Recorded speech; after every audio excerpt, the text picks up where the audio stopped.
안녕하세요. 네, 오늘 강의 시작합니다. 자, 기록 실전 이제 오늘부터 시즌 2고요.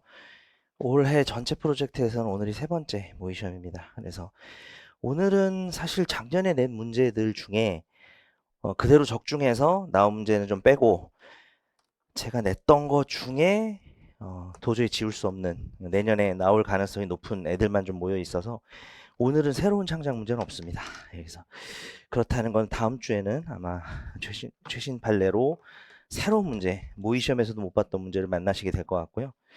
오늘 문제 중에 사망 관련해서는 제가 먼저 냈는데 재작년부터 올해 8모에 나온 문제랑 유사해서 빼려다가 방향이 너무 달라서 오히려 제가 낸 식으로 시험에는 실제로 나올 수 있겠다 싶어서 그냥 똑같이 나왔으면 좀 바꾸려고 그랬는데 각주에도 있지만은 올해는 판례를 변형해서 그게 좋은 방식은 아닌 것 같아요. 응용이라는 장점은 있는데 제가 낸 방식은 저도 판례랑 차이가 좀 있지만 판례에 더 가깝습니다. 그래서 괜찮은 것 같아서 그냥 내비뒀습니다. 그래서 요번은 작년 문제에서 작년 6회 때 냈던 문제와 유사한 거에다가 뭐 다른 회차에서 어, 시험에 적중된 거 빼고 좀 남은 애 이렇게 해가지고 좀 합쳐서 낸 부분이 있습니다.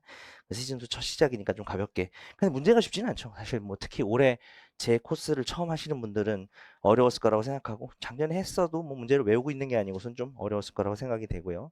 모의 시험하고 뭐 거의 똑같은 문제도 하나 있죠. 그건 그대로 가치를 보존할 필요가 있을 것 같아서 자, 시즌 1 시작할 때 제가 문제 읽는 법에 대해서는 대단히 천천히 했기 때문에 시즌 2는 조금은 빠르게 진행을 하도록 하겠습니다. 일단 맨 앞에 1페이지 보시면은 특이사항은 기초적인 작성 요령에 대해서 꼭 알아야 될 부분은 원포인트 레슨 강의나 시즌 1의 개강의를 했기 때문에 오늘 뭐 굳이 좀 바꾼 게 있죠. 4번 이제 요건 뭐 바꿨습니다. 공통되는 관할법원 나온 적이 3번 있죠. 변호사 시험에.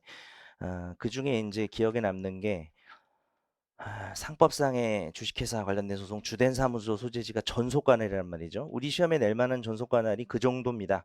그 외에 전속관할 중에 객관식에 나올 만한 것은 정기금 판결 변경의 소 같은 경우에는 확정 판결의 1심 법원이 전속관할이 됩니다. 그래서 공통되는 관할이 뭐 15회에 걸쳐서 3번 나왔으면 5분의 1 정도이기 때문에 뭐 근데 나온 지 좀 됐어요. 그래서 이제 내년에 나올 수도 있기 때문에. 근데 요번 같은 식은 제가 처음 낸 것 같아요. 제가 이번에 낸 관할 문제는 사례형으로 자주 나오는 건데 기록에서 한번 만나보시는 건 어떨까 싶어서 해봤고요. 결국은 이래저래 따져보면 남부밖에 안 됩니다. 그래서 오늘 관할 점수를 보통 1점 주거나 뭐 배점을 안 하는데 2점을 배점했습니다.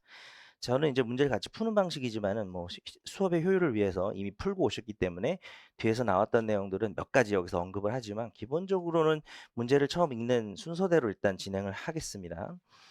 특이사항은 뭐 없네요. 11번 같은 게 이제 답에서 우리가 약정이율이 월 1%일 때 소촉법상 연 12%를 동일시할 수 있게 되는 조항이 되는데 실제 모의 시험 같은 데서는 이렇게 꼼꼼하게 11번 조건을 안 주고 그냥 뭐 월 1%랑 연 12% 같은 거 아니야? 하는 교수님도 계시는데 실무상으로는 말이 안 되고요. 그렇게 되면 처분권주의 위반이 나올 수도 있습니다. 그래서 실제 변호사 시험에서는 철저하게 지킬 것으로 예상이 되는데 만약에 뭐 이런 조건이 혹시 변호사 시험에 없더라도 여름에 봐서 이게 뭐 좀 그렇게 그냥 넘어가는 것 같다 할 때는 조금 스무스하게 넘어갈 필요도 있다.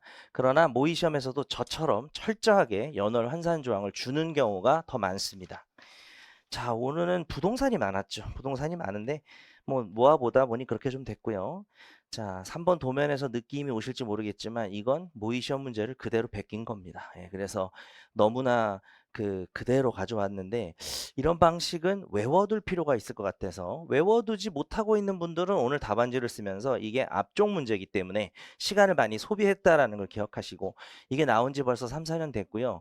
이 부분이 변호사 시험에 안 나왔다는 거 아시나요? 예, 소수가 소수에게 인도를 못 구한다는 게 안 나왔습니다. 그리고 거기서 인도를 못 구하는 걸로 그치는 게 아니라 철거를 구하는 거 거기서 그치나요? 오늘 부당이득 많이 틀렸을 것 같은데 부당이득의 정확한 금액 계산이라고 하는 부분들을 기억을 좀 하셔야 되고 제가 진모 사례형이 냈던 문제는 침범은 아니었고 어쨌거나 소수 주제의 공유물 토지 위에 건물을 지었는데 그 지은 애들이 2명이었습니다. 제가 낸 문제는. 그러니까 상속을 복잡하게 계산해 보면 쟤네 둘이가 뭐 대습이니 뭐니 어쩌고 해서 4분의 1씩이고 내가 2분의 1이거든요. 그랬을 때 쟤네 둘이 합쳐서 건물을 지어도 2분의 1이니까 소수 지분권자인 식으로 냈고 저는 이제 그걸 스스로 내면서 뿌듯해했습니다. 그냥 생각 없이 그렇게 상속내다가 우연히 만들어진 문제인데 그렇게 내다 보면 어떤 대단한 응용점이 생기느냐. 일단 철거 청구가 각 2분의 1 지분 철거가 되는 것도 있는데요. 부당이득에서 큰 이슈가 하나 생기죠. 부당이득에서 걔들이 어, 공유 건물을 소유하면서 내 토지를 공동 점유하는 거에서 복잡함이 생깁니다. 오늘 문제에서도 문제가 됐는데 오늘 문제에서도 저들은 소수 지분권자고 나도 소수 지분권자니까 전체 부당이득을 구할 수는 없고 오늘은 이제 면적도 좀 신경을 써야 되고 그죠? 그리고 지분 비율까지 따져야 되는데 제가 아까 말씀드린 진모 사례형 문제는 공동으로 건물을 소유하면 토지를 공동으로 점유하니까 불가분 채무가 되겠죠. 그래서 거기는 다시 2분의 1씩 나누지는 않는다. 뭐 이런 문제를 내다보니 만들어지더라고요. 그래서 오늘은 네, 그 점을 가지고 이제 건물은 뭐 신사동에 아파트 타워가 하나 있고 그다음에 신월동 3개는 뭐 이제 토지와 인접 토지와 지상에 있는 건물인데 자, 오늘 조금 염두에 두셔야 되는 게 이제 좀 나온 지 오래된 게 별지 목록으로 부동산을 안 쓰고 부동산을 주소지로 특정하는 문제가 이제 나올 때가 됐거든요. 너무 오래 안 나와서 만약에 그렇게 되면 오늘 같은 문제는 신월동 13번지 위에 있는 사무소 건물 중 침범 부분의 주소가 등기상과 실제가 차이가 나는 경우가 됩니다. 그런 경우에는 청구 취지에서 대괄호로 시작해서 등기기록상 표시를 병기해야 되는 문제가 나올 수 있다. 오늘은 별지 목록으로 내다 보니까 그게 나오지 않았다. 이거는 꼭 기억을 하시고요. 사실은 변호사 시험에 나온 적이 있죠. 5회 6회니까 나온 지 10년 돼서 침범 건물로 또 나올 수도 있습니다. 오늘 문제는 사실 소수에게 소수가 인도를 못 구하는 공유 판례를 내기 위함인데 내면서 내다 보니 침범이 나오게 됐고 여러 가지 고민을 하게 됩니다. 저 사람이 선의로 침범했느냐, 악의가 된 시점은 언제냐, 소장 보은 송달이부터 해야 되느냐 등등 여러 가지 고민도 섞이는 문제가 됩니다. 뭐 그렇게 얘기를 해봐야 결국은 뭐 한 80%가 법전형 모의시험 기록형과 거의 똑같습니다. 자, 그리고 뒤에는 사행이 목적물이 되는 두 건물이죠. 역삼동과 대치동이 있습니다. 자, 뒤로 넘겨서 상가 건물 임대차 시행령은 아마 환산보증금 때문에 나온 것 같고요. 5페이지부터 상담일지를 읽어보도록 보겠습니다. 자, 앞에 첫 번째 문제도 모의시험과 거의 똑같습니다. 그래서 오늘은 모의시험에서 나왔던 것 중에 그냥 낸 건 아니고요. 저는 그래도 한 가지 말씀드릴 거는 제가 낸 거 중에 적중된 거는 다 뺍니다. 기록에 적중된 건 다 빼고요. 기록에 나왔는데 사례에 너무 나올 것 같다 싶은 거를 낼까 하다가 사례형 모의점하고 좀 다른 관점을 가지고 있어요. 기록에 나올 수 있는 애, 사례에 나와서 기록에 나올 수 있는 애는 사례 모의점에서 한번 풀어보는 것도 의미가 있는데 기록에 나와가지고 사례로만 나올 수 있는 것 최근 2, 3년 사이에 나와서 걔들은 다 뺐습니다. 왜냐면은 기록을 쓰는 의미가 되게 큰 건데 이미 변호사 시험에 나온 거를 이제 이번에 제가 뺀 게 뭐냐면은 작년에 있던 문제 중에 건물의 미등기 매수인이 부당이득 반환한다는 거 이제 그게 뭐 예상대로 나왔죠. 그래서 이제 그게 좀 빠졌고요. 근데 어쨌든 제가 여기 낸 큰 굵직한 사건들은 하나도 나오지 않았다는 것만. 그래서 7회를 모으면은 거기서 적중률이 높을 수밖에 없어요. 자신 있어요. 항상 높았어요. 왜냐하면 모의시험에 나왔거나 최신 판례거나 아니면 모의시험에 안 나오는데 내가 생각할 때 기록에 너무 나올 것 같은 거를 다 모아놓고 매년 변호사 시험 기록에 나온 걸 빼고 제가 새로 재창조를 하기 때문에 새로운 문제를 추가하기 때문에 뭐 자신 있습니다. 7회분 모아보시면 거기서는 기록 문제가 작년에도 뭐 한 3문제 정도 나오고 매년 2-3문제 정도 거의 비슷하게 나오고 있습니다. 7회분에서 그 정도면 나쁘지 않죠. 그리고 나머지 몇 개는 사례형으로 나오고요. 그러면 뭐 나쁘지 않습니다. 7번을 좀 모아서 보실 필요는 있다. 혹시 뭐 시즌 1을 수강을 안 하셨더라도 파이널 강의 때 총정리를 해드리긴 하죠. 7개를 요약해서.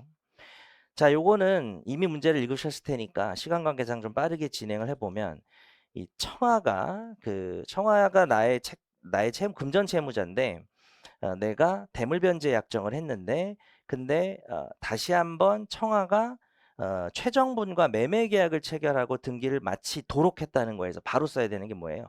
계명신입니다. 자, 정말 중요한 얘기 할게요. 계명신하고 삼자간 내년 1순위는 삼자간입니다. 내년 기록형 1순위는 무조건 삼자간인데요.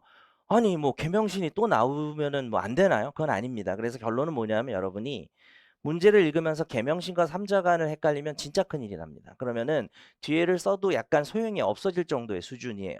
그래서 삼자간과 계명신을 구별해야 되는데 그 구별에서 제일 어려운 판례가 딱 2개 있는데 그 중에 하나가 얘거든요. 자, 보시면